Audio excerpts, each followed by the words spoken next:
অসহায় মানুষের পাশে থাকব।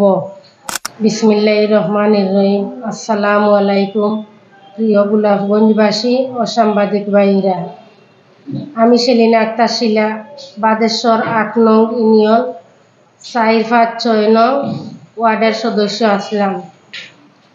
আমি ৪-৫-৬ নং ওয়ার্ডের সদস্য থাকিয়া মানুষের সেবা করছি, সেবা করিয়া যেতে পারছি। এখন আমি উপজেলা মহিলা ভাইস চেয়ারম্যানে অংশগ্রহণ করছি। এই অংশগ্রহণ করিয়া আমি গোলাপগঞ্জবাসীর কাছে দোয়া চাচ্ছি, সহযোগিতা চাচ্ছি, ভোট চাচ্ছি।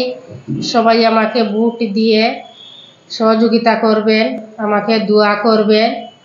প্রিয় গোলাপগঞ্জবাসী, আমি যদি নির্বাচিত হই তাহলে আমি বৃহৎ আকারে সারা গোলাপগঞ্জবাসীকে নিয়ে, সকল মুরব্বী, নজওয়ান ভাই সবাইকে নিয়ে, সবার পরামর্শ নিয়ে আমি কাজ করব। সবার কাছে আমি পরামর্শ চাইব এবং অসহায় মানুষের পাশে থাকব। যে যেখান থেকে আমাকে ফোন দিবেন, আমি স্ক্রিনে আমার নাম্বার দিব, আমি আপনাদের সেবা করব, আমি আপনাদের কাজ করব, আপনাদের পাশে দাঁড়াইব। আমি যতটুক পারি অতটুক আমি আপনাদের সেবা করব।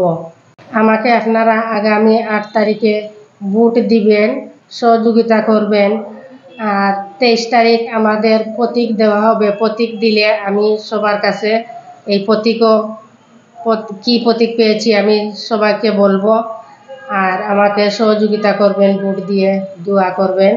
এই বলে আমি আমার বক্তব্য এখানে শেষ করছি। আসসালামু আলাইকুম ওয়া রাহমাতুল্লাহি ওয়া বারাকাতুহু।